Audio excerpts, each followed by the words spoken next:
Dad yelled, "You've ruined our lives, you're a burden." So I smiled and walked away. My mom texted, "Don't ever come back." I shot back, "Fine, I just stopped paying your bills," and then my phone was flooded with missed calls. Dad said, "You've ruined our lives, you're a burden." So I smiled and left. Mom wrote, "Don't come back." I wrote, "Okay, I just stopped paying your bills," and then my phone exploded. "You've ruined our lives, you're a burden." The room fell silent. My father's voice cut through the noise of the family gathering like a knife. I stood there, still holding my fork, staring at him. Mom nodded in agreement, her face contorted in disgust. "You should be grateful we let you live here at all," she added. I blinked. Was this really happening? We were at Uncle Mike's house for his birthday, a real family event.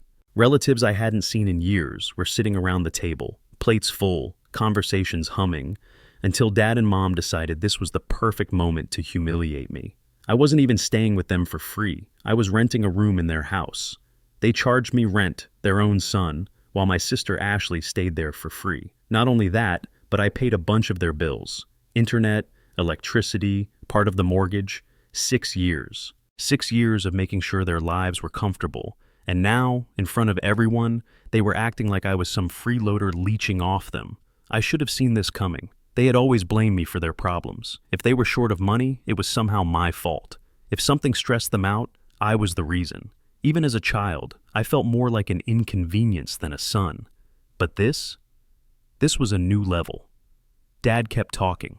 "Do you know how much stress you caused us? We had to worry about you all the time. You were never as easy as Ashley. She's responsible. She makes good decisions.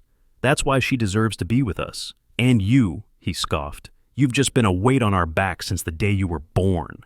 I looked at my sister Ashley. She was just sitting there, sipping her drink, scrolling through her phone, like this wasn't about me, like it wasn't even happening. I carefully put down my fork, looked at her, and smiled. Then, without a word, I got up and walked out of the dining room. I heard Uncle Mike say, "Okay, that was too much," and Aunt Jen trying to tell Dad and Mom to calm down, but they were still ranting about how ungrateful I was. I didn't care anymore. I went straight to my room, the one I paid rent for, and grabbed my suitcase from under the bed. My hands were shaking, but not with sadness, with rage, years of it. And now it finally clicked in my brain. I didn't have to take it anymore. I packed everything I could in 10 minutes. Clothes, laptop, essentials. I could buy everything else later. I wasn't going to spend another night under that roof. As I zipped up my bag, Mom yelled my name from the hallway. I ignored her. I walked past her, down the stairs, past the dining room where Dad was still red-faced, arguing with Uncle Mike. He turned when he saw me. "Where do you think you're going?" I didn't answer. I walked out the front door, got in my car, and drove away. That was it. I was done. A few hours later, my cell phone buzzed. It was a text message from Mom. "Don't come back." I sat in my new apartment, a tiny studio I had found earlier that night. It wasn't much, but it was mine. No parents, no yelling, no guilt.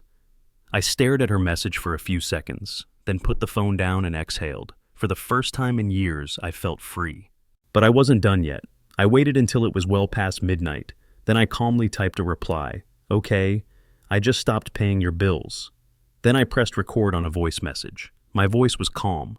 "I've been paying your expenses for 6 years. You told me not to come back, so I won't. And I'm not going to pay for anything anymore. I hope you can handle that. Good luck." I hit send and went to bed. The next morning, I woke up to my phone exploding with notifications. 50 missed calls. Mom, Dad, Ashley, even some relatives. Back-to-back messages, voicemails. I didn't bother to listen. Then another message came. "Where do you live? We need to talk." And that's when I knew this wasn't over. I let the phone ring. I wasn't in a hurry to hear what they had to say. By noon, the missed calls had climbed to 73. My voicemail was full. My text messages were stacked so high I had to scroll through them. Some were predictable. "You ungrateful brat. You can't do this to your family. You owe us, after all we've done for you." Then came the guilt trips. "We raised you, fed you, gave you a roof over your head, and this is how you repay us? Your dad is so stressed, he's shaking. We just want to talk. Let's work this out." And then, what really gave me pause, were the messages from relatives. Aunt Jen, they're in full panic mode, just talk to them. My cousin Dan, "Dude, they're freaking out. They're trying to figure out where you live." Uncle Mike, call me, this is getting out of hand. I stared at my screen. Dad and Mom weren't just angry, they were desperate, and that's what worried me. Then another message popped up from my sister, Ashley. They're trying to pull your credit reports. Be careful. That made me sick to my stomach. Pull my credit reports? I texted back. What the hell do you mean? A minute later, she replied, Mom asked me for your social security number last night. I said I didn't know it, but I think they're trying to get your financial information. I exhaled. This was bad. You see, when I lived there, they had access to a lot of my personal information, my mail, some of my old paperwork, even my online accounts when they helped me set them up as a teenager. If they were digging into my credit now, it meant one thing. They were trying to see how much money I had left, and if they could still get something out of me. And that's when I made a big mistake. I texted back, tell them to back off. Not 5 minutes later, my phone rang again. It was Mom. I don't know why I answered. Curiosity, maybe. Part of me wanted to hear her squirm. The second I answered, her voice exploded through the speaker. Where the hell are you? I pulled the phone out of my ear. What do you want? How dare you do this to us? She screamed, her voice raw. You think you can just walk away and cut us off? You owe us. I remained silent. Do you know what you've done? She screamed. We can't pay our bills. We're screwed because of you. That was when it hit me. They weren't panicking because they missed me. They weren't trying to find me because they felt bad. They were desperate because they couldn't afford their lifestyle without me. I had been holding them back all this time, and now I had pulled the plug. I finally spoke. You told me not to come back. I'm just doing what you wanted. Silence. Then her tone changed, suddenly sweet, suddenly false. Honey, listen. Let's just talk. We can work this out. We can make a deal. Where are you? We'll come over. Just tell me where you are. I almost laughed. No, she snapped again. You think you're smart, don't you? We will find you. Click. I hung up. I sat there staring at the phone, my heart pounding. This was not normal behavior. And then another text from Ashley. Dad and Mom just left the house. I think they're on their way to find you. What the hell? I texted back. How? They don't know my address. Ashley, they have your old mail. They know the area. I heard Mom on the phone with someone. I think they hired a private investigator. I froze. They were really trying to track me down? My hands tightened around the phone. A private investigator? Were they that desperate? I looked around my new apartment. The blinds were closed, the doors were locked, but suddenly it didn't feel like enough. I called Ashley. She picked up right away. Tell me everything, I said. She sighed. Mom called some guy last night. I didn't hear all of it, but she mentioned that she needed an address verification. She was going through a bunch of your old mail. I think she's trying to track down your bank info too. My chest tightened. If they had my old mail, they could have old bank statements, even my previous lease info. How long ago did they leave? About 20 minutes, she said. I think they're driving around looking for you. I got up and started packing a bag. Ashley, listen, if they ask you, you don't know where I live, duh, she said. Then she hesitated. Look, I didn't say anything before, but you really pissed them off this time. Dad punched the wall last night. Mom cried about revenge. I don't think they just want to talk. I stopped packing. Revenge? Before I could ask, my phone buzzed. An unknown number. Ashley exhaled. They could have given your number to someone. Be careful. I didn't answer the call. A few seconds later, I received a text message from the same number. You need to come home so we can sort this out. We will find you either way. Chills ran down my spine. I texted Ashley. If they ask you anything, play dumb. I need time to figure this out. Got it, she replied. I grabbed my keys and purse. If they were really trying to track me down, I had to be smart. First things first, bank accounts. I went straight to my bank. I walked up to the teller and asked to update my mailing address and security questions. I also asked if anyone had tried to access my account recently. The guy typed for a few seconds, then frowned. Yeah, he said. Someone called yesterday claiming to be you. They asked for balance information. We denied them because they didn't have the right security response. My stomach turned. It was them. I changed everything. New passwords, new alerts, even two-factor authentication. As I was leaving the bank, my phone rang again. It was Mom. I ignored it, but then I got another text. We're close. I turned my head and scanned the parking lot. Were they here? Then my phone buzzed again. A picture, a blurry shot of my car. They had found me. My heart was pounding. They found my car. I looked around the parking lot. I didn't see them, but someone had taken this picture. Were they here, watching me? I shoved my phone in my pocket and walked quickly. I had to get out of there. I jumped into my car, locked the doors, and started the engine. My hands were shaking as I backed out of the parking lot. Then, in my rearview mirror, I saw it. A black SUV sitting at the far end of the parking lot. The second I pulled out, so did it. They were following me. I took a deep breath. Stay calm. Don't go home. I drove normally, not wanting to tip them off that I knew, but instead of heading back to my apartment, I made a few random turns, took a longer route. The SUV stayed with me. Okay, they wanted to play games? Fine. I saw a gas station up ahead and made a quick turn into it. The SUV had to slow down to follow. I pulled up to a pump, turned off the engine, and opened the door as if I was going to fill up. The SUV rolled by, then parked at the edge of the lot. There were two people inside. I had to see who they were. Instead of grabbing the gas pump, I walked toward the convenience store of the station, as if I wanted to buy something. As I passed the SUV, I looked inside. Dad and some guy I didn't recognize. Dad was in the passenger seat looking pissed. The other guy, mid-40s, bald, serious face, had both hands on the wheel, scanning the area like a damn bodyguard. Who the hell was this guy? I walked into the store, grabbed a random snack, and paid cash, all while watching them through the window. They didn't get out of the car. They were waiting for me. I pulled out my phone and texted Ashley. Dad is following me. He has a guy with him.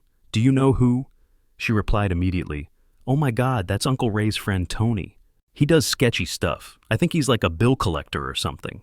I clenched my jaw. What the hell were they up to? I sent back, tell me everything you know about him, now. Ashley, all I know is that he helps people solve money problems, but not legally. My stomach dropped. Not legally? I had to get out of there. I walked out of the store, kept my head down, and got back in my car. I didn't even start it right away. I just sat there and thought. If they were willing to bring in some shady guy, they weren't just trying to talk. They wanted to scare me, maybe worse. Then my phone vibrated again. Another text, this time from Dad.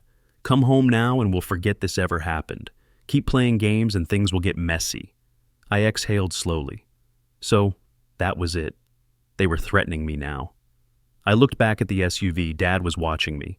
Tony was still scanning the area like he wanted to make sure I didn't have any backup. I started my car and drove out fast. They pulled out right behind me. Okay, you want to chase? Let's do it. Instead of heading home, I made a sudden right turn, then another. I sped up, weaving through traffic. The SUV kept up, but they weren't as fast. Then I saw it. A police station up ahead. I didn't even hesitate. I pulled into the parking lot and parked right in front of the entrance.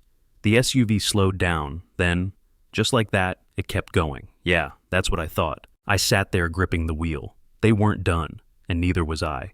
I sat in the parking lot of the police station, my heart pounding. The black SUV was gone, but I knew they weren't done. They were testing me, seeing how far they could push me. I wasn't going to sit around and wait for their next move. I took out my phone and texted Ashley. They just tried to follow me. I lost them at the police station, but this isn't over. She replied immediately. I heard Mom on the phone again. They're freaking out. I think Dad is pissed that I ran. I grinned. Good. Let them be mad. Then she sent another text. I think they're planning something worse. Mom told Dad if we can't scare him, we'll make sure I has no choice but to come back. My stomach twisted. No choice? I asked. What does that mean? Ashley asked. I don't know, but they're talking to a lawyer. A lawyer? I sat there clutching my phone. What the hell were they trying to pull? Then a thought hit me. My name was still on some of their accounts. When I was younger, they convinced me to co-sign for a few things. A car loan, a joint credit card, things they swore they'd handle. But what if they tried to use it against me now? I had to act fast. I went straight to the bank. As soon as I got to the counter, I told them I needed to remove myself from any joint accounts and freeze any suspicious activity. The teller typed for a moment, then looked at me with a strange expression. There was an attempt to take out a loan in your name yesterday. A large one. I went cold. Was it approved? No, she said. They didn't have the right verification, but they tried more than once. I clenched my jaw. They were trying to trap me financially, make it so I'd have no choice but to go back. I shut everything down, froze old accounts, updated passwords, even set up fraud alerts. As I left the bank, my phone buzzed. Ashley again. Mom and Dad are freaking out. They just realized the bills didn't get paid this month. I laughed. Oh, they're freaking out now. Then she sent another text. Listen, I think they might try to go after you legally. Mom mentioned filing something against you. I stopped walking. File something? What could they file? Then it hit me. Eviction. Even though I was already gone, they could try to legally evict me on paper, claiming I owed them money for breaking the lease. If they got a case going, it could ruin my credit, put me in debt, even get me blacklisted from renting anywhere else. I texted Ashley back, "Find out exactly what they're doing now." She replied, "I'll try, but be careful. I think they're really losing it." I exhaled. I had cut them off financially. I had fled, and now they were desperate to bring me back under their control. But I wasn't going down without a fight. I didn't go home. I went straight to a lawyer. If they wanted to play legal games, I was ready. I explained everything, how I had paid their bills, how they had charged me rent while letting my sister live there for free, how they had tried to open loans in my name. The lawyer listened intently. Then she said, "If they tried to evict you after you moved out, that won't hold up in court.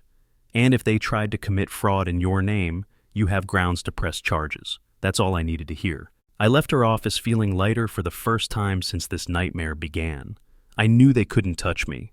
Just as I was getting back to my car, my phone buzzed. Ashley. They're losing it. They're screaming about how I ruined their lives. They even told Grandma Ethel that I stole from them. I rolled my eyes. Of course they're lying. But then she sent another message.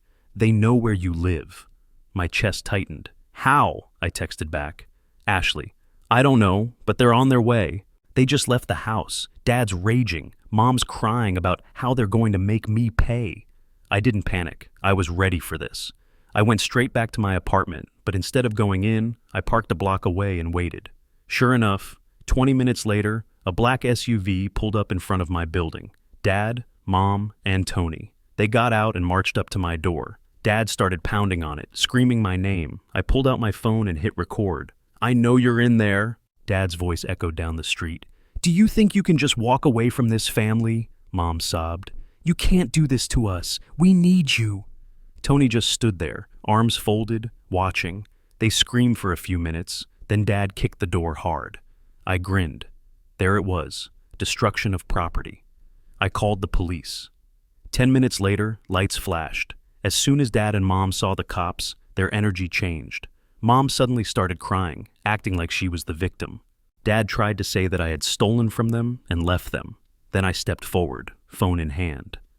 "Officers," I said, "I don't live there anymore. They've been following me, harassing me, and just tried to break into my apartment." I showed them everything, the texts, the threats, the attempted fraud, and now the video of my father kicking in my door. The police turned to Dad and Mom. "Sir, ma'am, you need to leave now." Dad turned red. "He's our son. He owes us." The cop shook his head. "No, he doesn't, and if you try that again, you'll be arrested for trespassing." Tony didn't say anything. He just got back in the SUV. Mom's face crumpled. But we raised him." The cop stared at her. "That doesn't entitle you to his money." And that was it. The game was over. Dad and Mom had to leave. I watched them drive away, humiliated. Ashley texted me later. "They're still ranting, but I think they finally got it. I'm done with them." And she was right. For the first time in years, I was free.